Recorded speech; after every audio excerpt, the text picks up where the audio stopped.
18 जून 2026 चिलचिलाती धूप में केतन और सिया लोहगढ़ फोर्ट के बेस पर पहुंचे। वो लोग किले की पथरीली सीढ़ियां चढ़ने लगे। सुबह के करीब 10:30 बज चुके थे।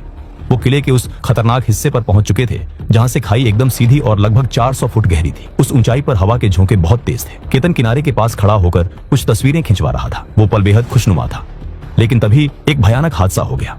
तेज हवा का एक जोरदार झोंका आया। किनारे पर खड़े केतन का बैलेंस अचानक बिगड़ गया। उसका पैर फिसला और इससे पहले कि वो खुद को संभाल पाता या कोई उसे पकड़ पाता, केतन उस 400 फुट गहरी भयानक खाई में नीचे जा गिरा। जिसके बाद सिया पागलों की तरह रोने और चिल्लाने लगी। उसने वहां मौजूद सिक्योरिटी गार्ड्स को मदद के लिए पुकारा। सुबह के ठीक 10:30 बजे सिया ने कांपते हाथों से लोनावला रूरल पुलिस को और केतन के परिवार को फोन किया और रोते हुए बताया कि केतन खाई में गिर गया है।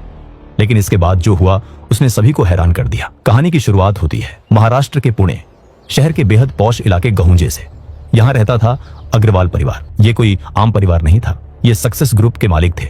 इसी आलीशान साम्राज्य का वारिस था केतन विशाल अग्रवाल। केतन की उम्र सिर्फ 26 साल थी। केतन ने अमेरिका के मैसाचुसेट्स में बैब्सन कॉलेज के FW all in graduate school of business से एंटरप्रेन्योरशिप में मास्टर ऑफ साइंस की डिग्री हासिल की थी। साल 2023 में अपनी विदेशी पढ़ाई पूरी करने के बाद वो भारत लौट आया था और आते ही उसने अपने पिता विशाल देवचंद अग्रवाल जो कंपनी के CEO हैं और दादा देवीचंद अग्रवाल जो चेयरमैन हैं, उनके साथ सक्सेस ग्रुप के डायरेक्टर और चीफ मार्केटिंग ऑफिसर की कुर्सी बहुत ही जिम्मेदारी से संभाल ली थी। केतन एक आज्ञाकारी बेटा और एक कामयाब युवा बिजनेसमैन था। परिवार अब बस यही चाहता था कि केतन की जल्द से जल्द शादी हो जाए और घर में एक संस्कारी बहू आए। और फिर अग्रवाल परिवार की ये तलाश खत्म हुई पुणे के ही मार्केट यार्ड इलाके में रहने वाले गोयल परिवार पर। गोयल परिवार भी व्यापार जगत का एक जाना माना और रईस नाम था।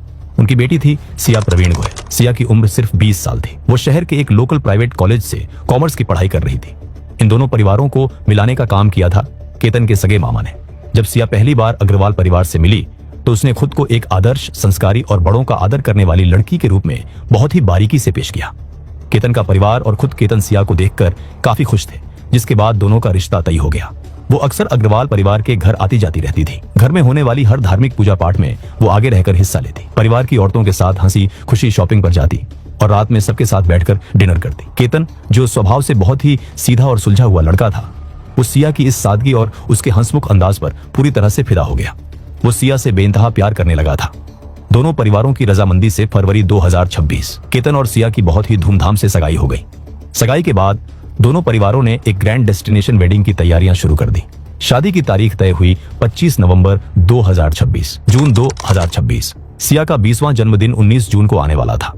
केतन अपनी होने वाली पत्नी के इस जन्मदिन को दुनिया का सबसे यादगार दिन बनाना चाहता था। केतन ने सिया के जन्मदिन के लिए महाबलेश्वर के एक आलीशान रिसोर्ट में 40 कमरे बुक कर रखे थे ताकि वहां परिवार और दोस्तों के साथ एक ग्रैंड पार्टी की जा सके।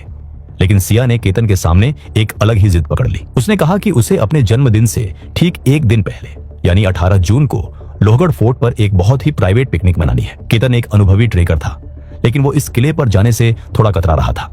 हालांकि सिया ने इतना इमोशनल ड्रामा किया और केतन की मां को भी फोन करके कहा कि वो केतन को इस पिकनिक के लिए मनाए। केतन अपनी मंगेतर से इतना प्यार करता था कि वो उसकी कोई भी बात टाल नहीं सकता था। उसने सिया की खुशी के लिए हामी भर दी। 18 जून 2026 चिलचिलाती धूप में केतन और सिया लोहगढ़ फोर्ट के बेस पर पहुंचे। वो लोग किले की पथरीली सीढ़ियां चढ़ने लगे। सुबह के करीब 10:30 बज चुके थे। वो किले के उस खतरनाक हिस्से पर पहुंच चुके थे जहां से खाई एकदम सीधी और लगभग 400 फुट गहरी थी। उस ऊंचाई पर हवा के झोंके बहुत तेज थे। केतन किनारे के पास खड़ा होकर कुछ तस्वीरें खिंचवा रहा था। वो पल बेहद खुशनुमा था, लेकिन तभी एक भयानक हादसा हो गया। तेज हवा का एक जोरदार झोंका आया। किनारे पर खड़े केतन का बैलेंस अचानक बिगड़ गया। उसका पैर फिसला और इससे पहले कि वो खुद को संभाल पाता या कोई उसे पकड़ पाता, केतन उस 400 फुट गहरी भयानक खाई में नीचे जा गिरा। जिसके बाद सिया पागलों की तरह रोने और चिल्लाने लगी। उसने वहां मौजूद सिक्योरिटी गार्ड्स को मदद के लिए पुकारा। सुबह के ठीक 10:30 बजे सिया ने कांपते हाथों से लोनावला रूरल पुलिस को और केतन के परिवार को फोन किया और रोते हुए बताया कि केतन खाई में गिर गया है। खबर मिलते ही पुलिस और रेस्क्यू टीम तुरंत मौके पर पहुंची। खाई बहुत गहरी थी और वहां घनी झाड़ियां थी। करीब 3 घंटे की कड़ी मशक्कत और बेहद मुश्किल रेस्क्यू ऑपरेशन के बाद उस गहरी खाई से केतन का क्षत विक्षत शरीर बाहर निकाला गया। उसे तुरंत अस्पताल ले जाया गया, लेकिन डॉक्टरों ने उसे मृत घोषित कर दिया। जवान बेटे की लाश देखकर अग्रवाल परिवार पर मानो दुखों का पहाड़ टूट पड़ा। केतन के माता और पिता पूरी तरह से टूट चुके थे। लोनावला रूरल पुलिस ने इसे एक दर्दनाक ट्रेकिंग एक्सीडेंट मानकर BNSS के सेक्शन 194 के तहत accidental death report ADR number 36/2026 दर्ज कर ली।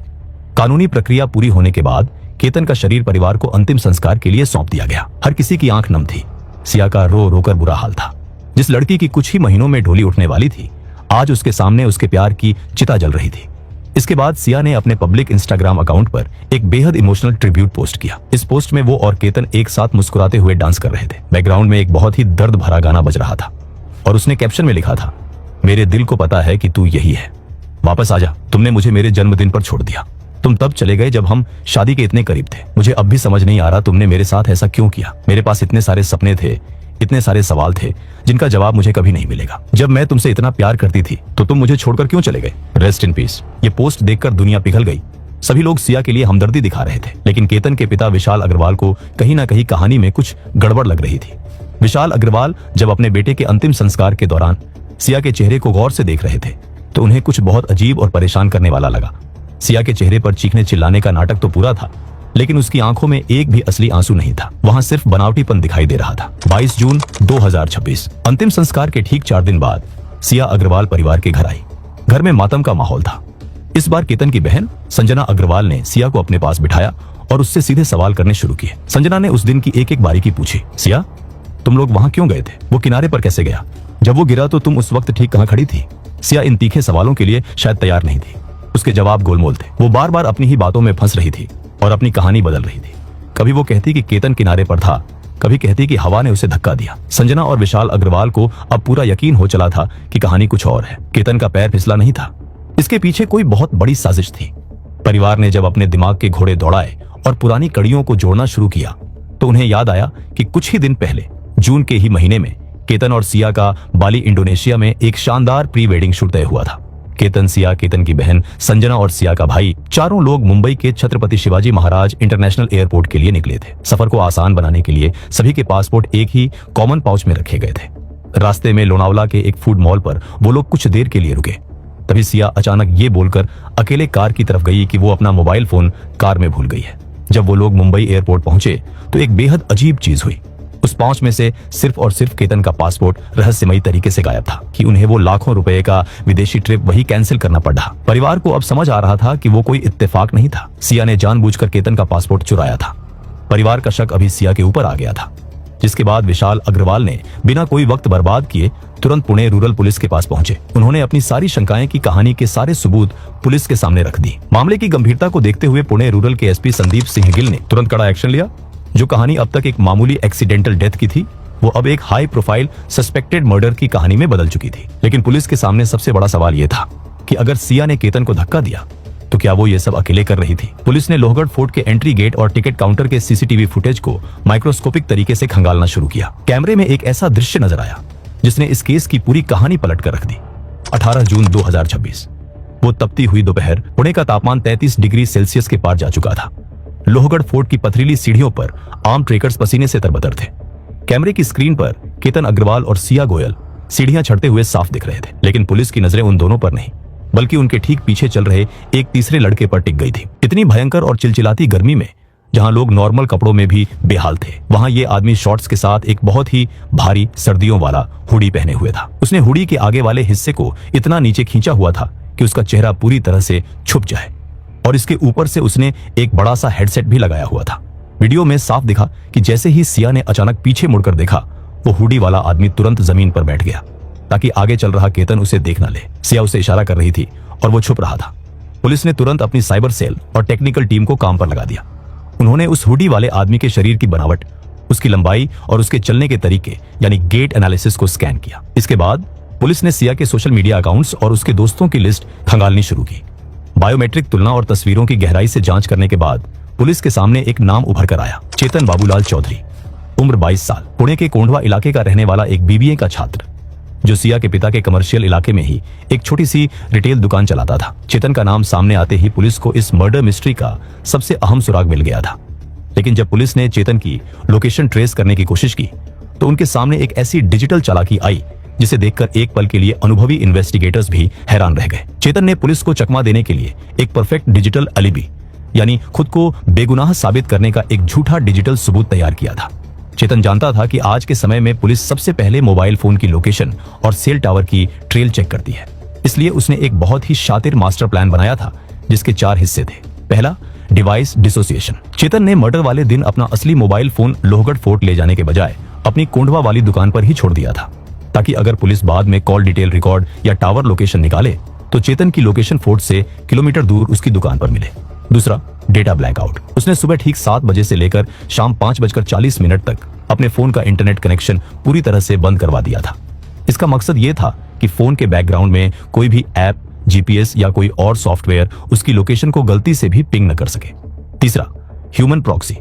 चेतन ने अपनी दुकान के कर्मचारियों को सख्त हिदायत दी थी कि उसके नंबर पर जो भी फोन आए उसे वो लोग रिसीव करें। जब पुलिस ने उन लोगों को खोज निकाला जिन्होंने 18 जून को चेतन को फोन किया था, तो उन सब ने यही बताया कि फोन चेतन ने नहीं बल्कि उसके दुकान के लड़कों ने उठाया था। इसे एक ऐसा ऑडियो सबूत बन गया कि चेतन तो दिन भर अपनी दुकान पर व्यस्त था। चौथा और सबसे खतरनाक हिस्सा, कोवर्ट कम्युनिकेशन। सिया से फोर्ट में बात करने के लिए चेतन ने अपने एक कर्मचारी का दूसरा मोबाइल फोन इस्तेमाल किया था। वो एक 2 व्हीलर से अलग से लोहगढ़ पहुंचा था और उसी दूसरे फोन के जरिए एनक्रिप्टेड व्हाट्सएप मैसेजिंग से सिया के साथ लगातार संपर्क में था।